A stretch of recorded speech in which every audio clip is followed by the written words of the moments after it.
बिस्मिल्लाहिर्रहमानिर्रहीम अस्सलातु वस्सलामु अलैका या रसूल अल्लाह वला आलिका व सहाबिका या हबीब अल्लाह। अल्हम्दुलिल्लाहि रब्बिल आलमीन। आज मैं आपको एक ऐसा अमल, एक ऐसी सूरत, एक ऐसी कलाम का वजीफ़ा बताने वाला हूँ जो सैफ़िल लिसान, तलवार ज़ुबान ऐसी हो जिस तरह तलवार, इसको सैफ़े ज़बान कहते हैं। और सैफ़े ज़बान ऐसा शख्स जिसके मुंह से निकली हुई हर बात हर्फ़ आखिर हो, चाहे वो भलाई की हो चाहे वो अच्छाई की हो, जिसके लिए इंतहाई परहेज, तकवा, खौफ खुदा, ज़ाहिर और बातन की पाकीज़गी और तहारत और अल्लाह तबारक व तआला की तजल्लियात में रहने से ये मकाम हासिल होता है। एक वाक़या गोल्डा शरीफ रहते हुए एक आदमी से सुना। यह रावलपिंडी चूड़ में एक ग्रां है सिहाम। यहाँ के एक साईं साहब बड़े मशहूर थे, मेरे अली शाह साहब के दौर के, और वो ज़बान के बड़े पक्के जिनको सैफुल लिसान कहा जाता है। मैं अपनी ज़बान में कहता हूँ जिसको सैफुल लिसान कहा जाए। गोल्डा शरीफ में एक गरीब आदमी जिसकी ज़मीन पे एक ख़ानदान ने कब्ज़ा कर लिया, और वो गरीब आदमी मेरे अली शाह साहब के पास गया, क्या मेरे लिए दुआ करें कि अल्लाह इस कब्ज़ा ग्रुप से मेरी जान छुड़ाए। जब उस कब्ज़ा वाले ग्रुप को पता चला कि ये बंदा मेरे अली शाह साहब के पास चला गया, तो वो भी सिहाम चूड़ में साईं साहब के पास चले आए और उनसे आकर ये मुद्दा बयान किया। तो साईं साहब ने अपने वजद में, अपने कैफ में आकर कहा, जाओ क़यामत तक तुझसे कोई ज़मीन नहीं ले सकता। अब ये बात जब उस गरीब आदमी ने सुनी तो रोता हुआ, गिड़गिड़ाता हुआ, तज़र्रो और आजिज़ी के साथ मेरे अली शाह साहब के पास हाजिर हुआ। और मेरे अली शाह साहब ने जब ये बात सुनी, और वो भी जानते थे कि साईं साहब की बात में कितनी पावर है, कितना वज़न है, उनकी कही हुई बात रादे नहीं हो सकती। एक तरफ ये मजजूब की जिसको कहते हैं बड़ थी, और दूसरी तरफ एक सालक की दुआ थी। मेरे अली साहब ने आजी और इनकसारी के साथ, तजर्रो के साथ उस बंदे से कहा कि मैं भी अल्लाह का दामन उस वक्त तक नहीं छोड़ूंगा जब तक कि तुम्हारी ज़मीन तुझे वापस न दिलवा दूं। हुआ क्या, चंद दिनों के बाद, हफ्ता 10 दिन के बाद, उनके दिल पर अल्लाह ने कोई रहम डाला, कोई खौफ डाला, तो वो ज़मीन उसे वापस कर दी। कहने का मतलब ये है कि एक तरफ एक मजजूब, दूसरी तरफ दूसरा अल्लाह का वली, दोनों अल्लाह के मुकर्रब। ये मामला क्या होता है, सालिक जो होता है वो हमेशा शरीयत और तरीक़त को लेकर चलता है, और जो मजजूब होता है वो अपनी किसी लह में, अपने किसी वजद व कैफ में जो उस वक्त उस पर हावी होती है, कह देता है, वो होके रहती है। अहादीस की रोशनी में एक वाक़या आप सल्लल्लाहु अलैहि वसल्लम के पास पेश आया। एक सहाबी ने दूसरी सहाबी को मुक्का मारकर दांत तोड़ दिए। तो जब किसास के लिए हाजिर हुए तो उस मुक्का मारकर दांत तोड़ने वाले बंदे ने कहा, अल्लाह की कसम मैं अपना दांत नहीं तोड़ने दूंगा। अभी नबी के पास कहने का मतलब ये है कि नबी अकरम सल्लल्लाहु अलैहि वसल्लम ने फरमाया कि बंदा जब अल्लाह तबारक व तआला पे यकीन और एतमाद के साथ कसम खा लेता है उसके नाम पे और फिर उस पर डट जाता है तो अल्लाह तबारक व तआला उसके उस काम को पूरा कर देता है। हिकमत और मसलिहत के तौर पर अल्लाह तबारक व तआला एक दूसरे के दिल में रैब डाल देता है, माफ़ कर देते हैं, और माफ़ी से बढ़कर कोई जज़ा और कोई सिला नहीं, इससे बढ़कर कोई नेकी नहीं। तो जब उस सहाबी ने यह कसम खा ली कि अल्लाह की कसम मैं अपना दांत नहीं तोड़ने दूंगा, तो कुदरती तौर पर हिकमत और मसलहत के तौर पर अल्लाह तबारक व तआला दूसरे आदमी के रहम में डाल दिया दिल में और उसने उसको माफ़ कर दिया। माफ़ करना, दरगुजर करना, यह सबसे बड़ी अजीम इबादत और नेकी है। देखिए ना, कुरान पाक पढ़ के देखें,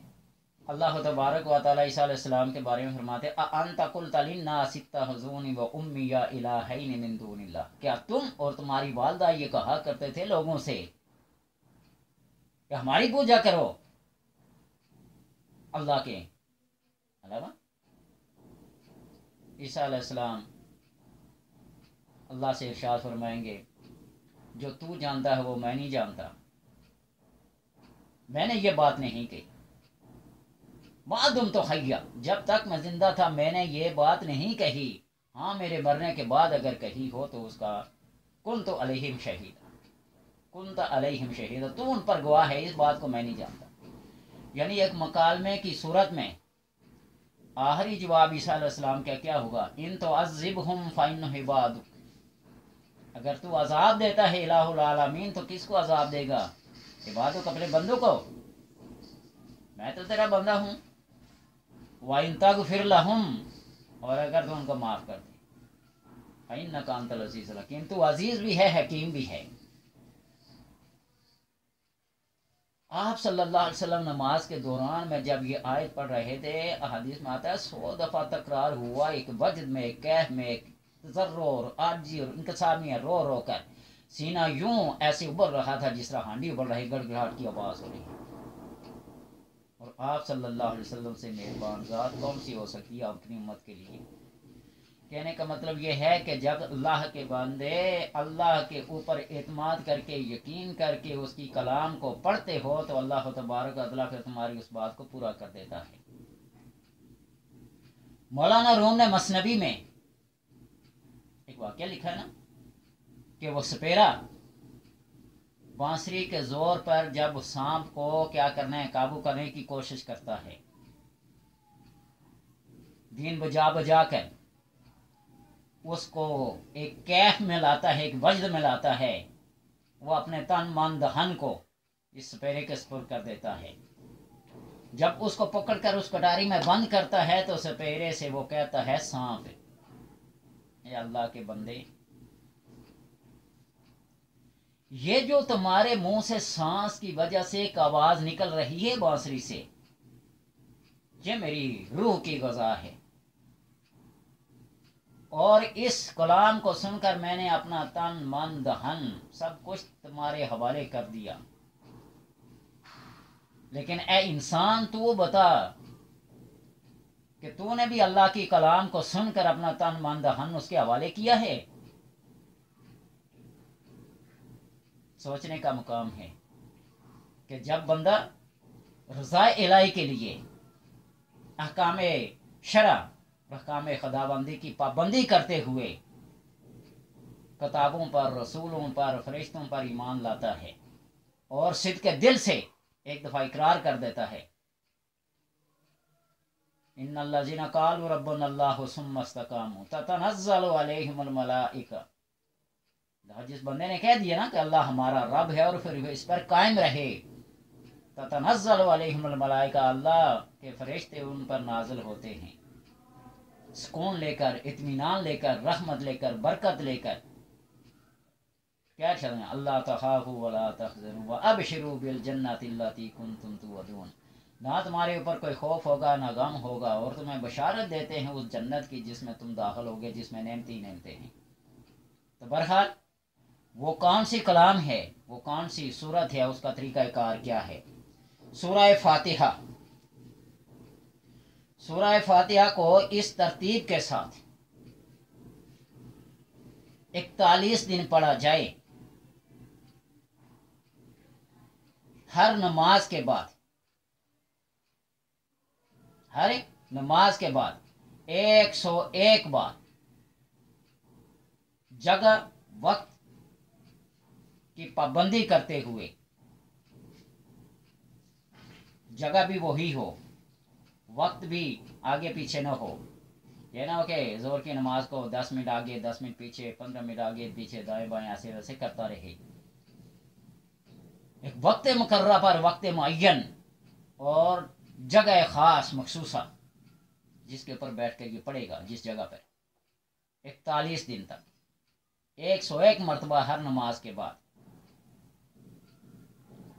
تو پھر وہ اپنے اندر ایک کیف، ایسا سرور، ایک ایسی چاشنی محسوس کرے گا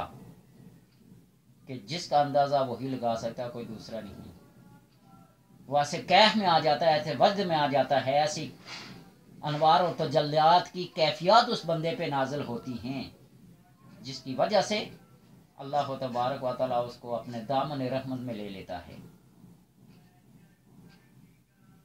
اور اس عمل کے بعد، یعنی سورہ فاتحہ کو 41 بار، 41 دن، 41 دن معذرت 41 دن 101 بار ہر نماز کے بعد، اول آخر درود پاک 11 مرتبہ، اور درود پاک بھی درود ابراہیمی 11 بار پڑھے، اور اس عمل کے بعد ہر وہ عمل جو کبھی زندگی میں اس کے کام نہ آیا ہو، ہر وہ حاجت، ہر وہ بیماری، ہر وہ رکاوٹ، ہر وہ پریشانی، یعنی جو بھی انسان کی ضروریات زندگی ہیں، مصائب و آلام، بیماریاں، پریشانیاں اور روحانی ترقیاں، یہ اس کا مقدر بن جاتی ہیں، پریشانیاں دور ہو جاتی ہیں، منزل منزل پر اس کو ایک کیف اور سرور ملتا ہے، اس کا ظاہر اور باطن روشن ہو جاتا ہے۔ اور یہ وہ صورت ہے جس کو سورہ شافی، سورہ وافی، سورہ کافی، ام القرآن، ام شفا، فاتحۃ الکتاب، سبع مثانی، یعنی بہت سارے اس کے نام ہیں۔ اس کی ٹوٹل 7 آیتیں۔ حضرت علی رضی اللہ تعالیٰ عنہ کا فرمان ہے کہ پورے قرآن کا خلاصہ سورہ فاتحہ میں ہے، اور سورہ فاتحہ کا خلاصہ بسم اللہ الرحمن الرحیم میں ہے، اور بسم اللہ الرحمن الرحیم کا خلاصہ بے میں ہے، اور اس بے کا خلاصہ بے کے نقطے میں ہے، وَأَنَا نُقْطَتُهُ، اور وہ نقطہ میں ہوں۔ اس کو بندہ حاصل کر کے تو دیکھے نا، اور اس کے بعد کسی بندے کو بھی دم کر کے پانی پہ، چینی پہ، کھانے پینے کی کسی بھی چیز پہ دم کر کے وہ دے گا تو اللہ تبارک و تعالی کرم کرے گا کہ چند سیکنڈوں میں، چند منٹوں میں، چند دنوں میں، چند ہفتوں میں اس کو شفاء کاملہ حاصل ہوگی۔ اور یہ وہ وظیفہ ہے جو ایک کیف اور ایک وجد طاری کر دیتا ہے، اور اللہ اپنے مقربین اور احکام شرع کی پابندی کرنے والوں کو اس کیف سے لطف اندوز کرتا ہے۔ میں بار بار یہ کہہ رہا ہوں کہ صفائی پاکی ظاہر اور باطن کی، اپنی خلوتیں، اپنی تنہائیاں، اپنا لباس، اپنا جسم اور اپنا بستر جب تک پاک نہیں رکھا جائے گا، اپنی گفتگو، اپنا قول و فعل اور حواس خمسہ کو ایسے طریقے پر استعمال کرنا جو اللہ اور اللہ کے رسول کا حکم ہے، تو پھر دیکھیے کہ اس کے کمالات کیا ہیں، اس کے اثرات کیا ہیں۔ یہ سینہ بسینہ، سینہ بسینہ چلے آ رہے ہیں اعمال۔ میں نہیں کہتا کہ میں سیف اللسان ہوں، لیکن میں آپ کو بار بار یہ بات کہہ رہا ہوں نا، کئی ویڈیوز میں یہ بتایا ہے کہ جب میں عمرہ کرنے کے لیے گیا تو مکے کے اندر بھی اور خصوصاً نبی اکرم صلی اللہ علیہ وسلم کے اس مواجہ شریف کے سامنے، آپ کے روضہ پاک کے سامنے، روضہ انور کے سامنے ہر وقت ہر نماز کے بعد یہ دعا کرتا تھا، اے رحمت للعالمین، اے کائنات کے سردار اور امام، جب میں آپ کے پاس سے جاؤں تو میرا دامن رحمتوں اور برکتوں سے بھرا ہوا ہو۔ اور یہ عملیات کا کام میرا ایک شوق ہے، میرا ایک ذوق ہے، بچپن سے 1987 سے یہ میں نے شروع کیا اور آج تک چلا آ رہا ہوں۔ ابھی تک یہ نہیں پتا کہ کیا کیا کیا نہیں کیا، لیکن ایک ذوق اور شوق کی وجہ سے بڑھتا جا رہا ہوں۔ لوگ دیوانہ وار چلے آ رہے ہیں، اور اس دن کے بعد جب سے میں نے عمرہ کیا اور آپ صلی اللہ علیہ وسلم کے اس درِ انور سے آیا نا، تو میں یہ دعا مانگ کے آیا تھا، الہ العالمین رحمت للعالمین، میرے پاس جو ایک بندہ آ جائے تو اس کو دوبارہ آنے کی حاجت پیش نہ آئے، میں اسے جو کہہ دوں وہ ہو کے رہے۔ اور اللہ تبارک و تعالیٰ کا کرم ہے کہ جن بہت آسے جن کے میں نے کوئی چلے وغیرہ نہیں کی ہوئی، لیکن جب کوئی آ جاتا ہے تو دم کر دینا اسی سورہ فاتحہ کو۔ اور نصیر الدین چراغ دیلوی رحمت اللہ تعالی فرماتے ہیں کہ جو بندہ 41 دن تک سورہ فاتحہ کو 40 مرتبہ یا 40 دن تک 41 مرتبہ یا 41 دن تک 40 مرتبہ، توجہ سے سن لیں، 40 دن پڑھیں گے تو 41 مرتبہ، 41 دن پڑھیں گے تو 40 مرتبہ، بسم اللہ الرحمن الرحیم الحمدللہ، رحیم کی میم کو الحمد کی لام کے ساتھ ملا کر پڑھیں گے، بسم اللہ الرحمن الرحیم الحمدللہ رب العالمین، اس طریقے سے پڑھیں گے تو وہ شخص مرجع خلائق کہلائے گا۔ ڈاکٹر ہے، حکیم ہے، طبیب ہے، وکیل ہے، جج ہے، جو بھی ہے، لوگ اسی کی طرف رجوع کریں گے۔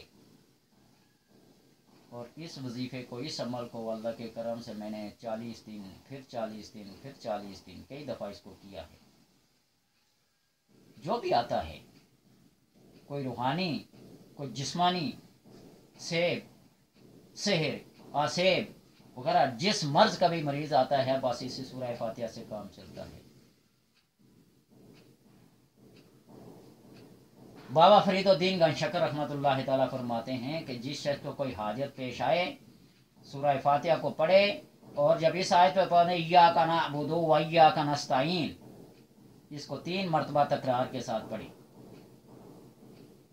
الرحمن الرحیم مالک یوم الدین ایاک نعبد و ایاک نستعین ایاک نعبد و ایاک نستعین ایاک نعبد و ایاک نستعین، ایسے پڑھے تو اللہ تبارک و تعالیٰ 3 دن کے اندر اندر اس کی اس حاجت کو پورا کرے گا، اس بیماری پریشانی کو دور کرے گا۔ اور جب ڈاکٹر، حکیم، طبیب کسی مریض کو لا علاج قرار دے دیں، اس کے مرض کی تشخیص نہ کر سکیں، یہ حقیقت بالکل اٹل ہے، وہ لاچار، بے سہارا اور مجبور آدمی سورہ فاتحہ کا سہارا لے، صبح کی سنتوں اور فرضوں کے درمیان میں اس کو کسی پانی کے اوپر، کسی میٹھی چیز، کھانے پینے کی کسی بھی چیز کے اوپر دم کر کے بسم اللہ الرحمن الرحیم الحمدللہ رب العالمین 40 بار، 41 بار، جتنے دفعہ پڑھ سکیں اس کو پڑھ کر اس کو سنیں، اس مرض کی تشخیص ہو جائے گی اور اللہ تبارک و تعالیٰ اس کو اس علاج مرض سے نجات دلا دیں گے۔ یہ حقیقت ہے۔ جو بندہ لا علاج ہو، اس کا کوئی علاج، اس کا کوئی مرض تشخیص نہ ہو رہا ہو، تو سورہ فاتحہ کو یوں اس طرح پڑھو تو اللہ تبارک و تعالیٰ اس کی اس بیماری کو، اس پریشانی کو کیا کر دیتے ہیں، دور کر دیتے ہیں۔ اس سورہ فاتحہ کے بے شمار فوائد اور بے شمار طریقے ہیں، جو انشاءاللہ 2-3 قسطوں میں یا 2-3 ویڈیوز میں آپ سے بیان کروں گا۔ اس کو جو بندہ پڑھتا ہے نا، وہ فائدے سے خالی نہیں۔ حشت بہشت کتاب میں معین الدین چشتی اجمیری رحمت اللہ تعالیٰ نے جو طریقہ کار لکھا ہے ہر آیت کا، ایک ایک حرف گن کر انہوں نے کائنات کی ہر چیز کے ساتھ تطبیق دی ہے۔ الحمدللہ رب العالمین، اس کے اتنے حرف ہیں، अर्रहमान रहीम, इसके इतने हरफ हैं। अगले और पिछले दोनों आयतों को मिलाकर जो रूह बनते जाते हैं, कभी अर्श के साथ, कभी फर्श के साथ, कभी ज़मीनों के साथ, कभी समंदरों के साथ, कभी हवाओं के साथ, कभी किसके साथ, तत्वीक देकर वो बयान करते हैं। और जो बंदा इस तरीके से पढ़ता है वो कभी नाकाम और मुराद नहीं होता। और इसी तरह एक इस्तिखारा करते हैं, बहुत ही इमरजेंसी और बहुत ही अहम है। वो अमूर जिसको 1 या 2 दिन में सर अंजाम देना हो और उसका कोई इंजाम कार पता ना हो, होगा क्या? 2 रकात नमाज बनियत इस्तिखारा पढ़े, और जब सूरह फातिहा पढ़े तो इस आयत पर पढ़े इय्याका नअबुदु व इय्याका नस्तईन, इस आयत की तकरार करे और उस वक्त तक तकरार करता रहे कि एक वज्द और एक कैफ तारी हो जाए, और 300 बार, 500 बार, 1000 बार तक ये पढ़ता रहे इय्याका नअबुदु व इय्याका नस्तईन, इय्याका नअबुदु व इय्याका नस्तईन, इय्याका नअबुदु व इय्याका नस्तईन की रट लगा ले, कैफ और एक सूर, इसके माने के ऊपर गौर व फिक्र करके हम तेरी ही इबादत करते हैं और तुझ ही से मदद के तलबगार हैं। तो आखिर में जब वो वज्द और कैफ हो तो उसके जिस्म को यूं ऐसे झटका लगेगा, बस ये समझे कि काम हो गया। दाएं तरफ लगे झटका तो आप उस काम को बखूबी अंजाम दें, और अगर लेफ्ट साइड बाई साइड पे लगे तो फिर बात आ जाए कि ये काम आपके नसीब में नहीं है, या इसमें कोई ताखीर है, या कोई इसमें हिकमत है। और इस्तिखारा एक ऐसी चीज़ है, एक ऐसी दुआ है जो नबी अकरम सल्लल्लाहु अलैहि वसल्लम अपने सहाबा को ऐसे सिखाते थे जिस तरह बच्चों को कोई चीज़ सिखा जाती है। अल्लाहुम्मा इन्नी अस्तगीरुका, या अल्लाह मैं तुझसे खैर का तलबगार हूँ, बेकुदरत का, तेरी कुदरत तेरे इल्म के साथ मैं तलबगार हूँ। अगर ये चीज़ मेरे हक में है फयस्सिर हो ली, उसको मेरे लिए आसान कर दे। वही का नशर ली, अगर मेरे लिए क्या है ये बुराई का बायस बनेगी तो इससे मुझसे क्या कर दे, दूर कर दे। यानी वो दुआ अरबी में अगर याद न हो तो कम अज़ कम उस मफ़हूम को अपनी ज़बान से अदा कर दे, तो फिर देखिए अल्लाह तबारक व तआला क्या करते हैं आपके साथ। यानी इस सूरह फातिहा से आप इस्तिखारा भी कर सकते हैं कि इय्याका नअबुदु व इय्याका नस्तईन की रट लगा लें, और एक कैफ और एक वही तारी हो जब, तो उस वक्त क्या होगा, दाएं तरफ जब झटका लगे तो समझ लें कि काम हो गया, और बाएं तरफ लगे तो उस काम से बाज आ जाएं। और इसी से लाइलाज मरीजों की तशखीस की जाती है जिनको डॉक्टर हकीम तबीबों ने लाइलाज और नाकाम करार दे दिया हो, तो इसको किसी पानी पे दम करके, किसी खाने पीने वाली चीज़ पे दम करके उस तशखीस को आप अपने तौर पर तशखीस कर सकते, मर्ज को तशखीस कर सकते हैं। जिस बीमारी का पता ना डॉक्टर को चला, ना हकीम को चला, ना आमलों को पता चला, ना कामलों को पता चला, अल्लाह तबारक व तआला यूं ऐसे क्या कर देते हैं, बंदे के ऊपर अपना करम और अपना फजल अता करते हैं। तो लिहाजा इस अमल को जो सैफ ज़बान बनने के लिए है, जो मेरा बुनियादी मकसद है आपको बताने के लिए, कि हर नमाज के बाद 101 बार जगह और वक्त की पाबंदी के साथ 41 दिन तक पढ़ें, तो अल्लाह तबारक व तआला एक मजजूबाना कैफियत, एक ऐसे कैफ और एक ऐसे वजह से आपको रोशनास कराएंगे, एक ऐसी कैफियत आपको अता करेंगे जिस कैफ में आप डूबे रहेंगे और अल्लाह तबारक व तआला के अनवार व तजल्लियात में डूबे रहेंगे हमेशा। अल्लाह तबारक व तआला सबको अमल करने की तौफीक अता फरमाए।